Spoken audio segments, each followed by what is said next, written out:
Dear friends, the Friday after Ash Wednesday invites us to reflect on the theme, the spiritual value of fasting.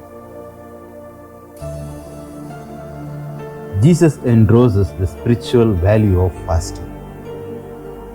In today's Gospel, a clear warning is given that fasting is not to be done just for the sake of saying that you fast, that we have done something.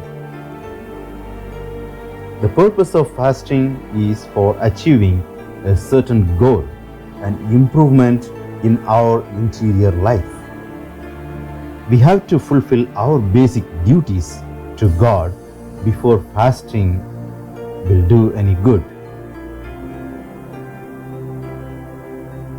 To fast and yet neglect these more fundamental responsibilities would be to fast in vain. First of all, we must have faith in our hearts. Then we must perform works of mercy and practice justice in our dealings with our neighbors. And all of these are to be done in an overall spirit of Christian love. This mode of spiritual thinking and decent living must be present first. Otherwise, everything else we do of a religious nature will be of little account. Are we needlessly oppressing others by our words, habits, or suspicions? If we want God to smile upon us, we must first release our captives.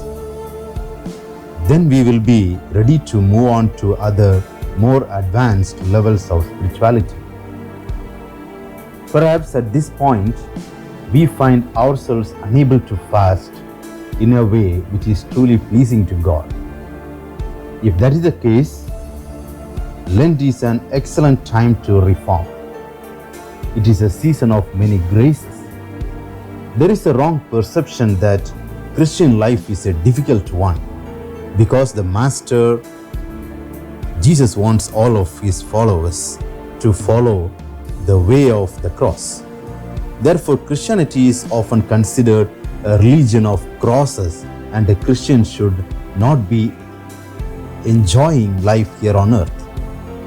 But in reality, our religion proposes just the opposite. Ours is a religion of God with us, and we are to be a people of joy, a people of celebration for the bridegroom. Jesus is with us forever.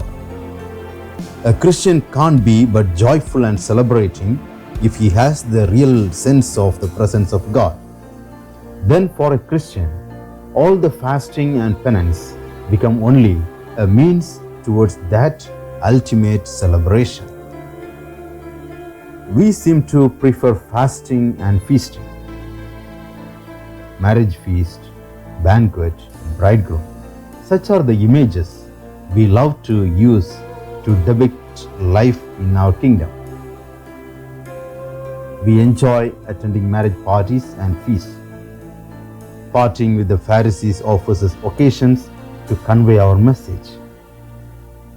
We chose the context of a festive dinner to give the supreme gift of wine. We are delighted to realize that we are not averse to our human joys. Think present in our human observations. Let us seek Lord's help to delight in sharing fully our moments of joy. Let us believe that our feastings and celebrations are not alien, but closely linked to the eternal banquet of His kingdom. Also, not mistaken this season of austerity, severity, and mourning, but season of full of love and joy. Amen.